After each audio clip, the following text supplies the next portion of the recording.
Here's how to bring autumnal landscapes to life using my simple two-step color technique within Lightroom. Plus, I'll be doing a bonus edit showing you how to change an autumn scene into a moody winter landscape, all from the comfort of my new editing chair. Play tape.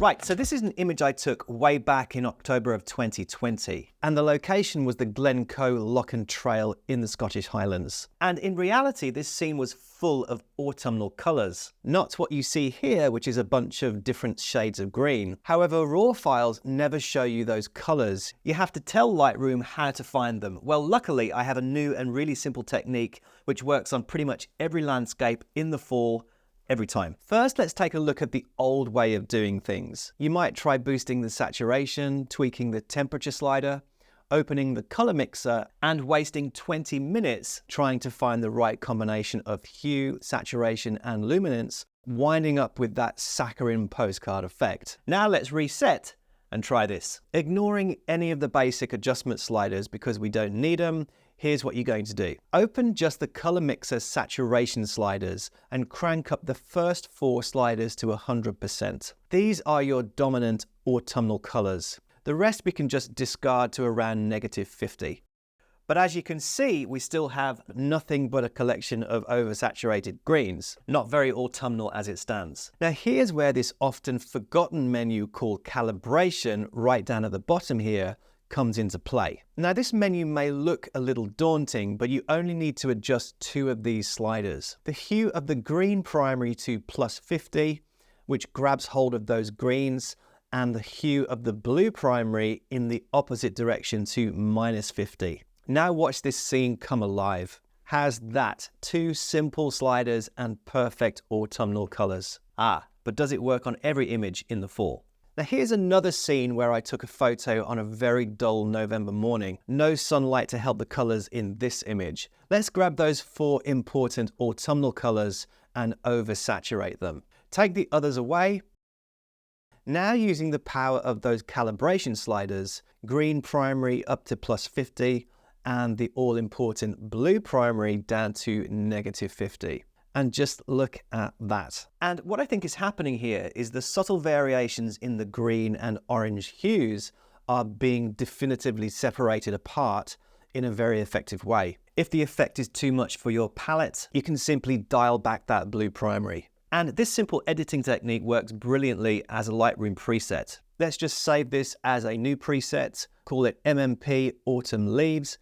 And remember, we only need to include the color mixer and the calibration to make this work, and test it out on another scene. And boom, a few basic adjustments, and in less than 10 seconds, we have autumn edits with minimal effort. Now, before we move on to this next edit, how do you like my new office chair? Well, here's a look at today's sponsor, which is Flexispot. For the past 6 years, I've been sitting on a ridiculous chair, uncomfortable, unsupported, and ergonomically incompetent. Stiff back and aching knees, which completely baffles me. Then I found Flexispot and their C7 Air ergonomic office chair, and oh my God, this thing has completely changed my world. I edit from anywhere between 5 and 10 hours a day, whether it's photo or video editing. This premium C7 Air is like the Swiss Army knife of chairs. With a variety of seating positions, this one is my particular favorite. I call it the cross-legged Playmobil. And that's because it has an impressive adjustable seat depth. In fact, pretty much everything on this chair is adjustable or self-adaptable, like this arc-shaped lumbar support, which detects subtle changes in body posture and adjusts automatically, or simply lock it into place. Either way, it sorted my useless back no end. The reclining position with the footrest is ridiculously comfortable. In fact, I'm thinking of throwing away my sofa. Adjustable armrest height, backwards, forwards, or diagonal for those meditation breaks. Namaste. And not forgetting the big selling feature of any great office chair, the breathable C7 mesh, which supports up to 136 kilograms. That's double me. I am carrying some holiday weight. And the mesh is even on the adjustable headrest to keep you cool throughout the summer. Check out Flexispot in the description below for their entire range of quality office and home furniture. Right, we're going to perform a moody winter edit, and I applied this autumn preset to the scene just to show you how dramatically different we can change from one season to another. Let's reset everything and start from scratch. I'll begin by using that calibration tab, and remember those green and blue primaries that we used on the previous edit? Well, we're going to reverse them this time so that the green is -50 and the blue is +50. And a few basic adjustments like reduction in exposure. The sky looks a little blown out, so highlights down to -50 should do it. I'll use the tone curve to add some contrast into the darker areas. Now, a clever little technique to add some winter vibes is by using the power of these curves, but in a different way. I'll create a new mask and choose sky, but then invert it so everything else is selected. Now we're going to intersect the mask with a linear gradient. Drag down to just above the house and take the white point of the curve to around 114, looks good. Same too with the black point for some contrast, and finally brighten up the midtones a touch. And if we zoom in, what I think will create some distance and hazy atmosphere on those mountains is reducing down that texture to around -75. And remember, because it's intersected with a linear gradient, only the top portion of the mountain will be affected, which is what we want. Now let's sort the color, because there are a lot of greens and purples present here, which is spoiling that winter look we're going for. Saturation on all of these sliders can reduce down by 50%. Luminance, let's bring down the dominant green and create more contrast. Yellows might benefit from an increase, and a quick before and after. Getting there. Now let's play around with some local mask adjustments. A gradient mask in the corner of the landscape to draw the eye into the scene with some darker tones. Some curves and exposure reduction. How about this gable end of the house, which we can use the object mask?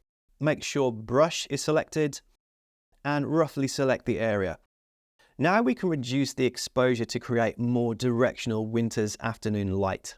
Now how about some mist on the horizon line down here? And a radial gradient will work a treat with a nice oblong shape. And yet again, you're probably realizing that I like curves quite a bit. Raising that black point to around halfway up the box. And we just need to remove the effect from the foreground trees using subtract and brush. Make sure that auto mask is checked so Lightroom knows to remove the mask from the branches and not the background behind. So almost there. We're going to adjust the white balance to a slightly cooler temperature. Oh, and one more creative thing we can do is add a brush mask, making sure the flow is down to a quarter of the way. And let's zoom in on this chimney. Dragging up the black point once again in curves, this will allow me to paint in gradually a nice chimney smoke effect.